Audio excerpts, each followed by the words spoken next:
नमस्कार, मैं हूँ मीरा देवी और आप देख रहे हैं राजनीति रसराय का एक और एपिसोड। आज मैं बात करूँगी महाकुंभ की। कहने को यह दुनिया का सबसे बड़ा आस्था का मेला है, जहाँ करोड़ों लोग गंगा, यमुना और सरस्वती के संगम पर डुबकी लगाकर अपने पाप धोने आते हैं। लेकिन क्या यह सच में आस्था का पर्व रह गया है, या फिर यह सत्ता का खेल और वर्चस्व कायम रखने का अखाड़ा बन चुका है, जो जाति, धर्म, लिंग और राजनीति आधारित भेदभाव कायम रखने की लड़ाई को बहुत स्पष्ट रूप से दिखाता है। शायद आपका सवाल होगा, कैसे? अगर धैर्य से और दिमाग का इस्तेमाल करते हुए सोचेंगे तो शायद आप भी वैसे ही सोचेंगे और देख पाएंगे जैसे मैंने अपनी रिपोर्टिंग के दौरान देखा। मैंने अपनी पत्रकारिता के करियर में पहली बारी इस तरह के महाकुंभ को कवरेज कर रही हूँ, जिसको बिल्कुल योजनाओं का महाकुंभ कह सकते हो। सत्ता पार्टी भाजपा अपने आने वाले चुनाव में से खासकर उत्तर प्रदेश विधानसभा 2027 और लोकसभा चुनाव 2029 को जीत का रास्ता भी साफ कर रही है, क्योंकि मेले में जहां नज़र दौड़ाइए वहां बड़े बड़े होर्डिंग्स, चमचमाते पोस्टर और सरकार की उपलब्धियों की लंबी लाइन दिखाई देती है।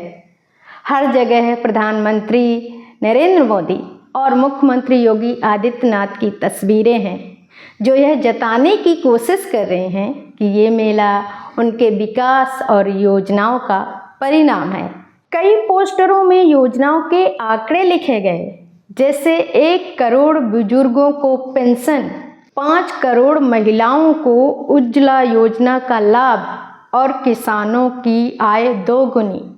इस होर्डिंग्स को देख रहे हैं ना, जो खुद लाखों खर्च करके बनाई गई है। उसमें एक बुजुर्ग महिला की फोटो के साथ लिखा है कि 1 करोड़ प्लस दिव्यांगों बुजुर्गों के लिए पेंशन।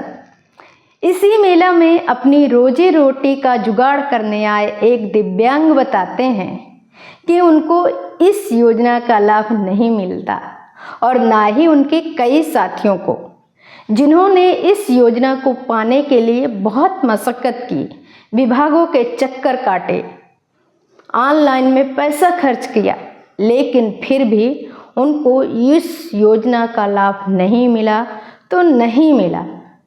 क्या नाम भैया आपका? राजू सोनकर, उर्फ काकू सोनकर। कहाँ से हैं आप निवासी? अल्लाहपुर। प्रयागराज से। प्रयागराज अल्लाहपुर से। ये आप विकलांग कब से हैं, मतलब बचपन से ही हैं या बीच में? अभी एक्सीडेंट हो गया, अभी 10 साल पहले हमारा एक्सीडेंट हुआ। ये कूले से भी फ्रैक्चर हो गया है, और ये कौली के पास नीचे टूट गया, दोनों पैर। अच्छा, बेकार हो गया है। तो आपको पेंशन वगैरह मिलता है? कुछ नहीं, कुछ बना ही नहीं हमारा, अभी कुछ बना ही नहीं। हम सिर्फ हमारे पास आधार कार्ड है, उसके बाद जो है ना हमारा बैंक खाता है ना कुछ।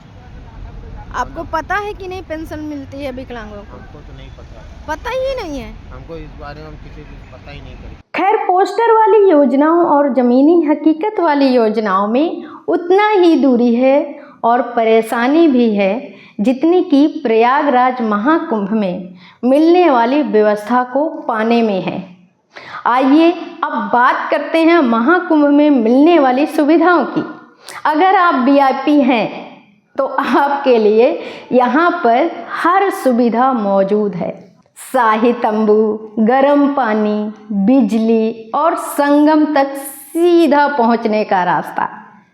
लेकिन अगर आप आम आदमी हैं तो आपको घंटों लाइन में खड़ा रहना पड़ेगा, ठंड में ठिठुरना पड़ेगा, और संगम तक पहुंचने के लिए भैया बिना संघर्ष किए तो आप नहीं वहां तक पहुंच सकते हैं। बहुत लोग आसानी से इस मेले तक पहुंच जा रहे हैं बिना पैदल ही चले, तो कुछ लोग कई किलोमीटर चलकर भी सुविधाओं का लाभ नहीं ले पा रहे हैं।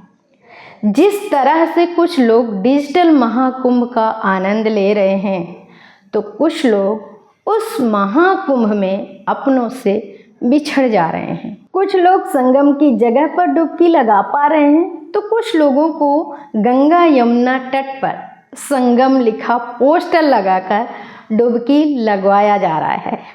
कुछ लोग लग्जरी व्यवस्था का आनंद ले रहे हैं, उनको वीआईपी व्यवस्था दी गई है, तो वहीं कुछ लोग झुग्गियों झोपड़ी डालकर टन काट रहे हैं। कुल मिलाकर ये सब बताने का मकसद मेरा ये है कि यहाँ पर वीआईपी एरिया में बांटकर ये कहने की कोशिश की जा रही है कि जो अमीर हैं, चाहे वो धन बल पहुँच जाति ये सब के आधारित हों, वह राज करेंगे और जो गरीब हैं वह उनकी सेवा के लिए बनाए गए हैं।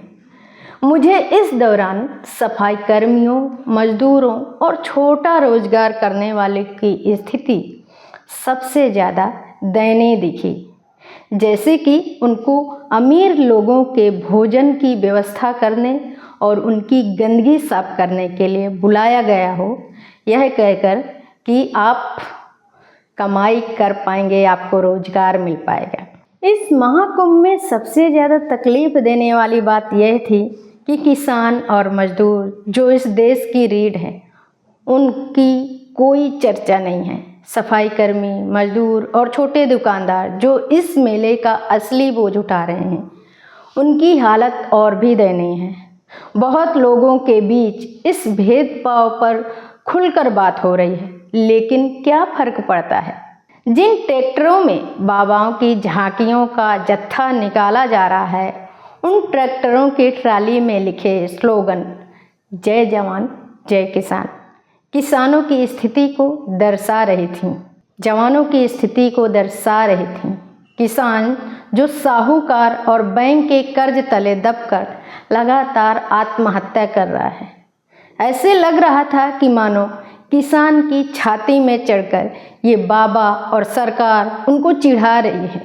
यह महाकुंभ सिर्फ आस्था का मेला नहीं, बल्कि सत्ता का तमाशा बन चुका है। यह तमाशा उस भेदभाव को और गहरा कर रहा है जो हमारे समाज में पहले से ही मौजूद है, बनाया गया है।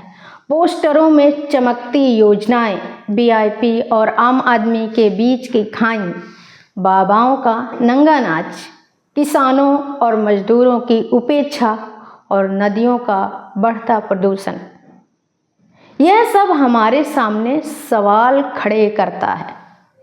तो आखिर सवाल ये है कि यह महाकुंभ किसके लिए है?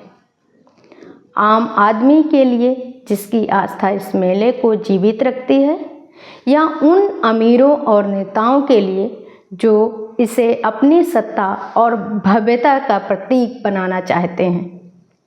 यह सवाल आपको और हमें खुद से पूछना होगा।